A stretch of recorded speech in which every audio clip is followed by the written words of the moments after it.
When time first began, the Eternal gave life to powerful beings of light, the Drakeels. But as misfortune would have it, the power given to these creatures awoke in them only a boundless pride and an inexhaustible thirst for dominion.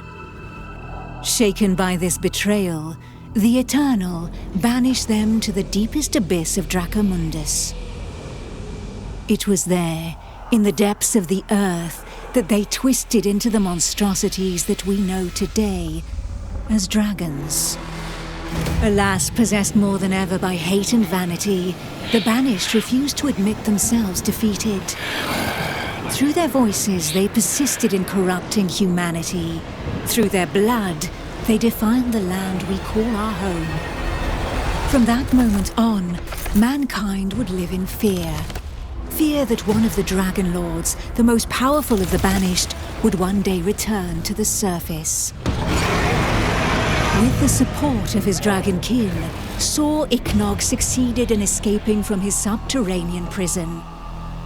And brave souls, guided by the light, rose up and vowed to push him back. Soldiers of the Order, righteous and faithful to the Eternal, who suffered body and soul after coming into contact with draconic corruption.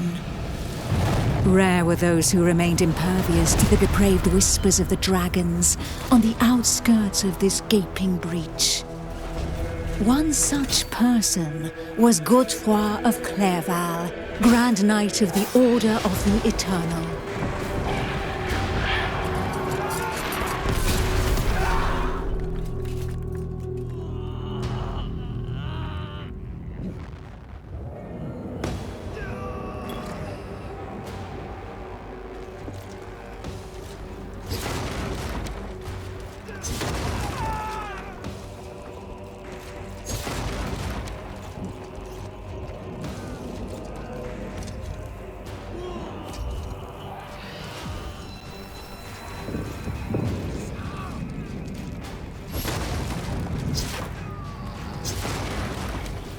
The voice of the Dragon Lord blighted people's spirits and petrified their bodies, instilling terror and madness into those who heard it. Never before had a breach so vast been rent between the two worlds.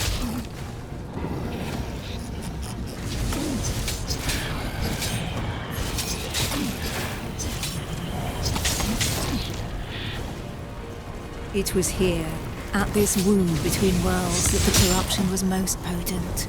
One by one, haunted by the whispers from below, the people succumbed to madness. Draconic blood sullied the earth and corrupted the creatures that trod upon it.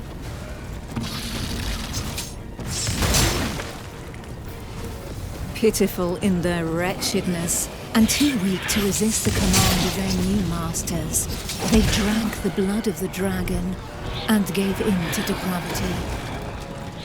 Thus enslaved, they were twisted into ghastly monsters, mockers, Dragonkin.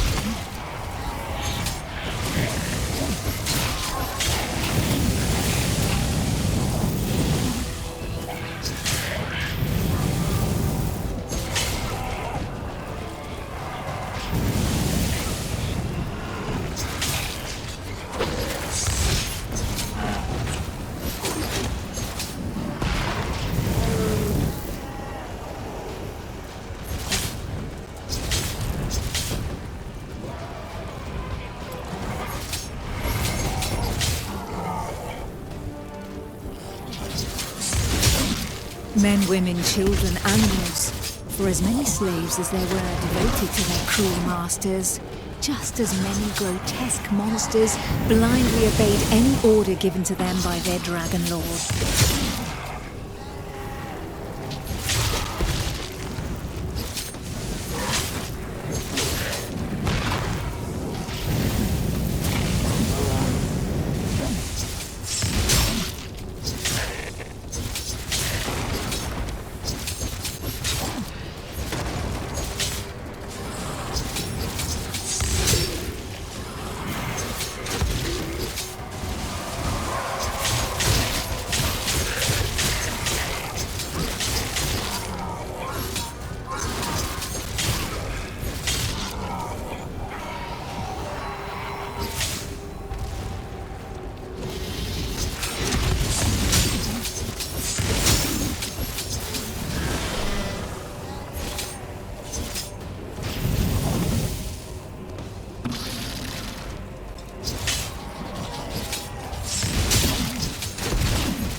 Only the most righteous of souls, guided and supported by the Eternal, were able to resist the corrupting call that led the living to damnation.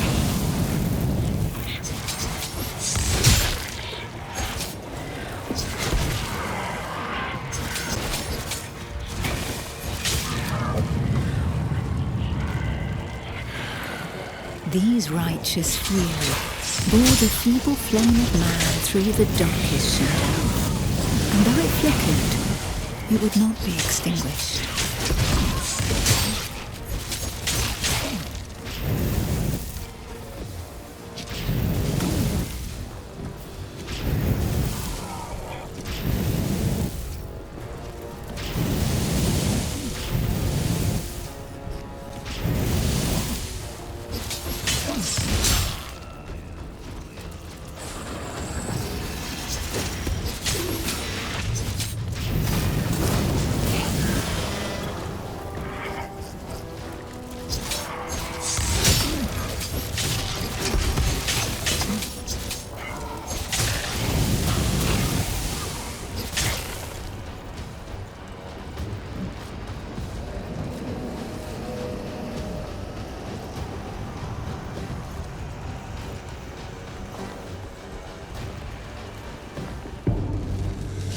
Filled with these fleeting embers of hope, a few brave souls founded an alliance to carve the first breach into draconic defenses.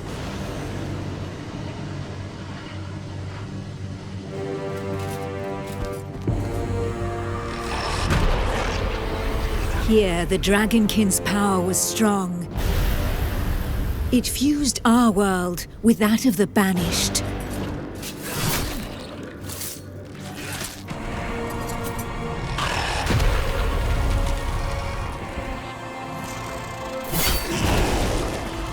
Godefroy of Clairval heroically broke through and shattered their defense barriers.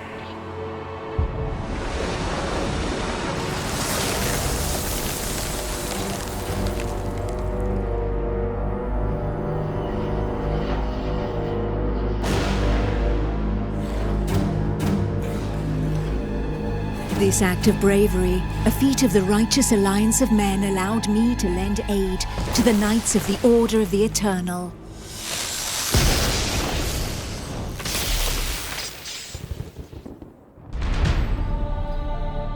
Me, Almantea, Grand Oracle of Pythodurcan, Dragon Blood, a human altered but not consumed by the draconic blood that flows through my veins.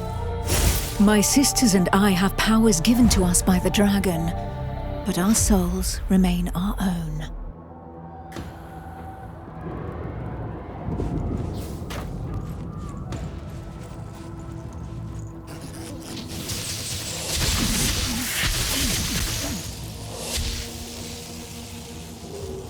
Neither Dragonkin nor entirely human, and afforded extraordinary abilities by our forebears.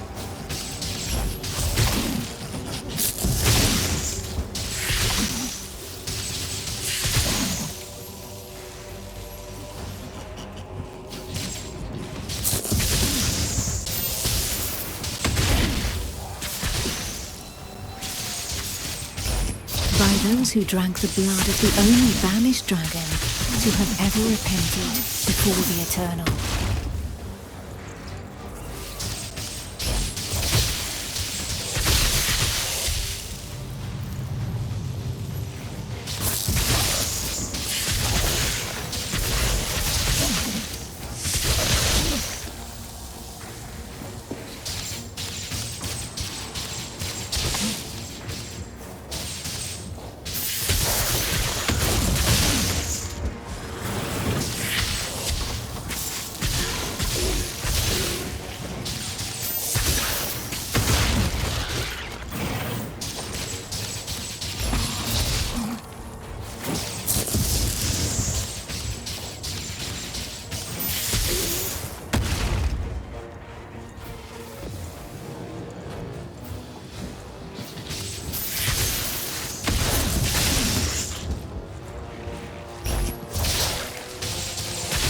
These few drops of draconic blood connected our thoughts to those of the dragons.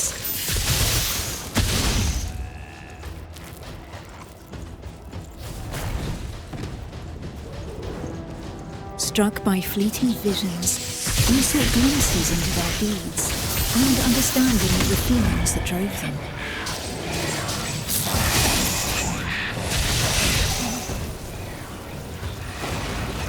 With that understanding came a vulnerability. We soon learned that we were at the mercy of their whispers. The voices threatened to consume us, with no hope of salvation.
But the formidable link that connected us to the dragons had also awakened something within us. We lived strong in the certainty that the Eternal had pardoned us for the draconic corruption in our veins.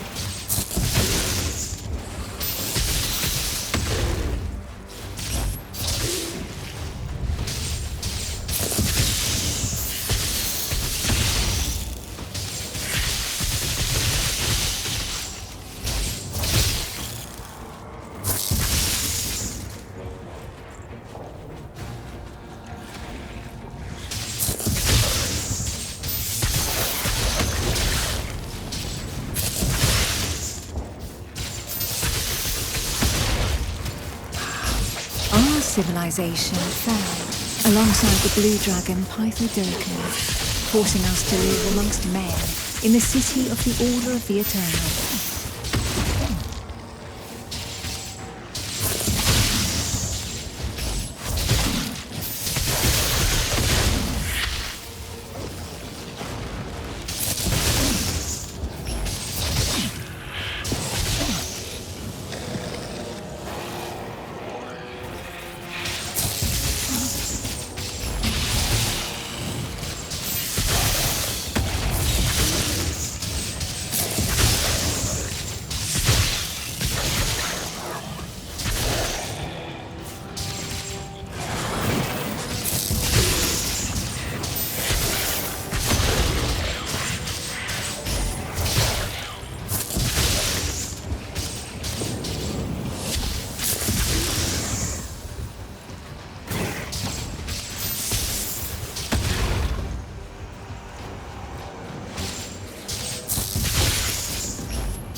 Closer to the breach made by Sir Ichnog, Godefroy, fighting fire with fire, confronted the draconic hordes.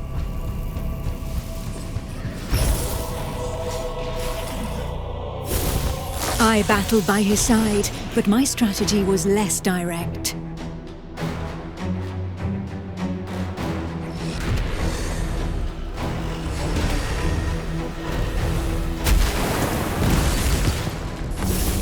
My draconic power allowed me to open up a passageway for the men of Nurogard, all of them prepared to make the ultimate sacrifice to save what remained of humanity.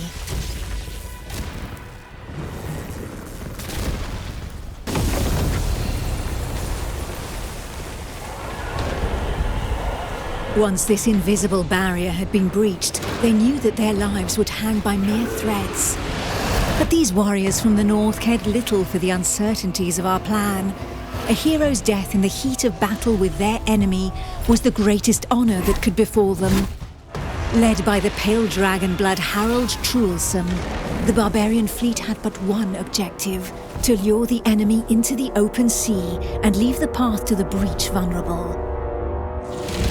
If a single vessel reached the coast, then this sacrifice would not have been for naught.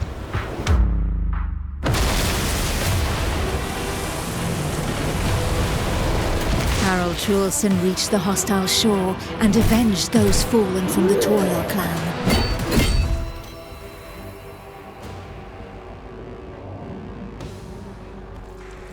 The barbarians of Nuragard feared neither pain nor death, and they welcomed violence as they might an old and familiar friend. Trulson knew this friend better than most. His existence thus far had been one of suffering, of hardening his resolve, and of preparing to endure the worst of torments, without losing the one thing of value every warrior of his clan held dear: his soul. While the Knights of the Order of the Eternal had always been forbidden from making use of dragon's blood, the warriors from the north, staying true to their values, had taken this risk. A select few, highly trained clansmen, risking their lives in the process, had successfully imbibed the pale dragon's blood without succumbing to the corrupting voices. Among them was Trulson. To become a dragon blood barbarian, he paid the ultimate price and cast away a portion of his humanity. In exchange, he received draconic powers that he put to use for the Toriel clan, the Eternal and humanity at large. And even if all others, from Montesky to Nuragard, recognized the courage and sacrifice of these brave warriors, there was not one that did not also regard them with sincere disgust. While there could be no doubt of their loyalty to Toriel, defender of the Eternal, their bodies, defiled by the dragon as they were, drove the rest of mankind to reject them. Trulson, for his part, cared little for his appearance. What did this matter after all, as long as his soul remained intact?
The pale dragon blood had achieved his goal. The Alliance's plan, as unlikely as it was to succeed, could run its course.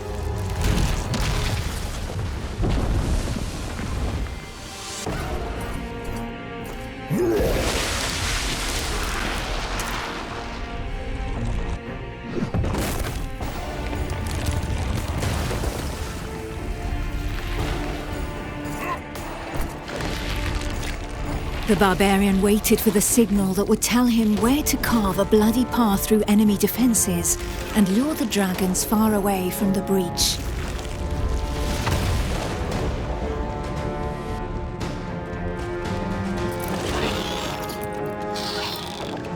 The Kongirati nomads, every bit as proud and as fearless as the warriors from the north, joined the alliance of men to help push back Sor Iknog, the Crimson Dragon. Sitting astride their draconic hybrids, these tracker archers faced the dragons steadfastly and seemingly without fear. Not one would allow the enemy to make easy prey of them. Hides, wings, teeth, blood. For the Kongarati, each draconic monstrosity was not only a threat, but also a quarry from which they could gain valuable resources.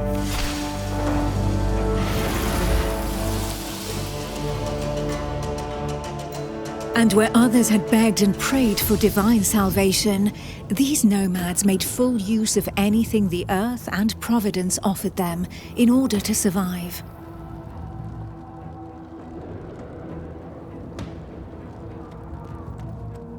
Their master tracker Eula, however, did not see things in such stark shades of black and white. Of all those who made up their number, she was the first to recognize the value of this eternal light. She rejected neither the ancestral traditions nor the tracking of the Dragonkin, who had made it possible for the Kongarati to excel in the arts of potions, alchemy, poisons, and draconic hybridization. How long would her people be able to continue traveling freely if the corruption were to poison the entire world? It was for this reason that she joined the Alliance of Men.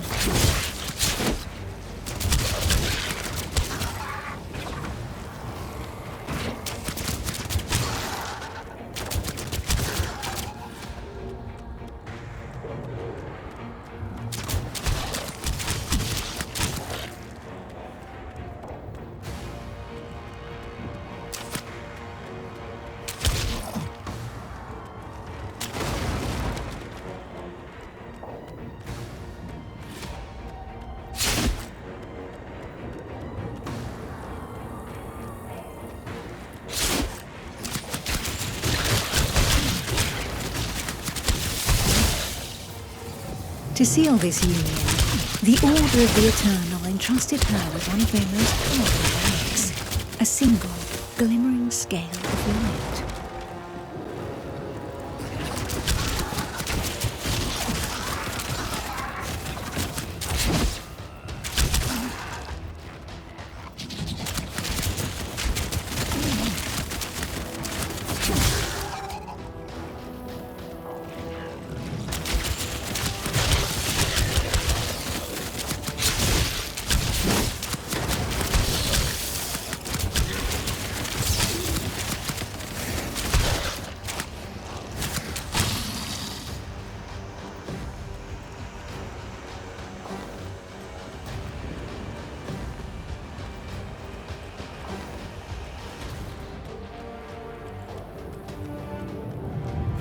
If the legends are to be believed, this scale had been pried from the hide of one of the Drakeels in the heat of battle, back when these beams of light had pushed back the banished dragon lords that ventured too close to the surface.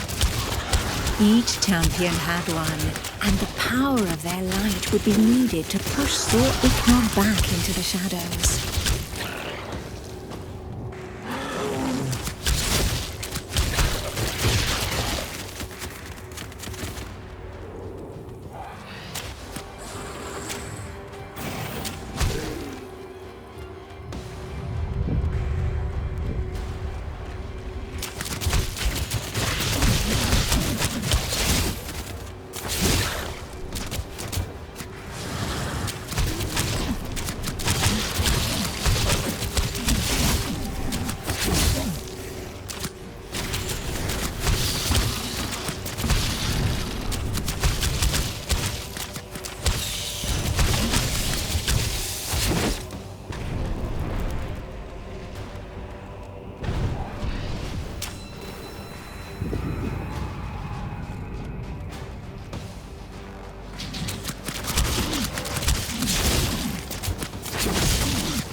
It was up to Eula, armed with her scale of light, to cast the invocation.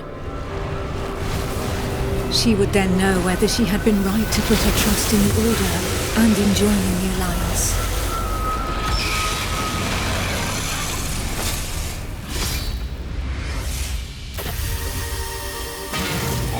The power of the light was like nothing ever seen before. We heard the Dragon Lord howl into our minds, racked with pain and rage.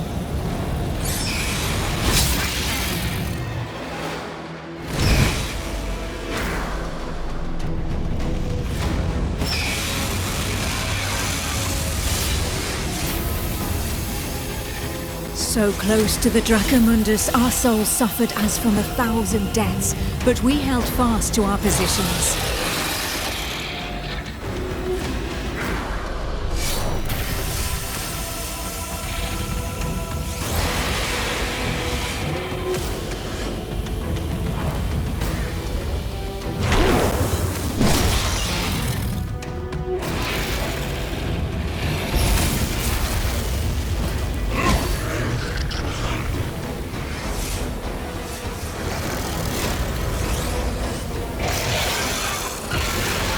Inch by inch, the divine light pushed the corruption back into the breach.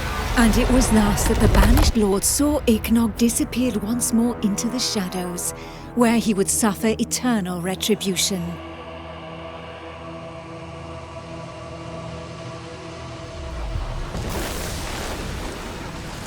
Once calm fell, we were all that was left, the sole witnesses to the feat accomplished by the alliance of men. But more than ever, we knew that the taint of draconic depravity still festered in the depths of the abyss, impatient to break free once more. Thus, from the union of men and their allies that stood together in the face of the draconic threat, an elite corps was established within the Order of the Eternal, the Dragon Hunters.